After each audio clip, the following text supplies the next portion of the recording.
ఆయన వైపు చూడు. ప్రభు నీకు ఒక నూతన నిరీక్షణ ఇవ్వబోతున్నాడు. ఇది నాన్న ఒక మంచి భవిష్యత్ ప్రభు నీకు ఇవ్వబోతున్నాడు. ఆయన నీ ఎడల కలిగి ఉన్న ఆ ప్రణాళికల ఉద్దేశాలు నీకు ఒక గొప్ప నిరీక్షణ, మంచి భవిష్యత్తుని ఇవ్వబోతూ ఉన్నాయి. కనుక నీవు దేనిని గురించి భయపడవద్దు. ప్రభుని సహాయం చేసేటువంటి వాడు.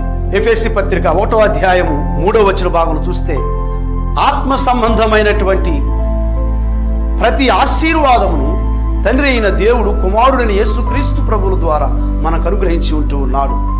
ప్రియ సహోదరి సహోదరుడా, ఈ లోకంలో ఒకవేళ నువ్వు అనుకున్నది, నువ్వు ఎక్స్పెక్ట్ చేసింది, నువ్వేం కావాలనుకున్నది అది పొందుకోకపోవచ్చేమో, కానీ ఒక స్వస్థత విషయంలో, అప్పుల విషయంలో, కుటుంబ విషయంలో, మరి ఏ విషయంలో పొందుకోకపోవచ్చు. కానీ వాటన్నిటికంటే గొప్పదైనటువంటిది ప్రభు అయిన యేసుక్రీస్తు ప్రభులు వారు మనకందరికి అనుగ్రహించినటువంటి రక్షణ.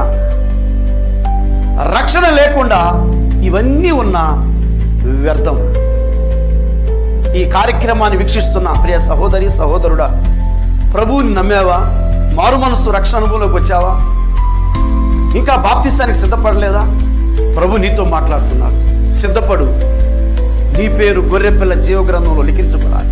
ప్రభు గొప్ప జీవితాన్ని, మంచి భవిష్యత్తును ప్రభు నీకు ఇవ్వబోతున్నాడు. ఇర్మియా గ్రంథం 29వ అధ్యాయము 11వ వచనం ప్రకారంగా ప్రభువు మాట్లాడుతున్నది. For I know the plans I have for you declares the Lord, plans to give you prosper and not harm you, plans to give you hope and a future. ప్రభు నీకు అనుగ్రహించినటువంటి, నీ పట్ల ఏర్పరిచిన ఆ ప్రణాళికలు చాలా గొప్పవి.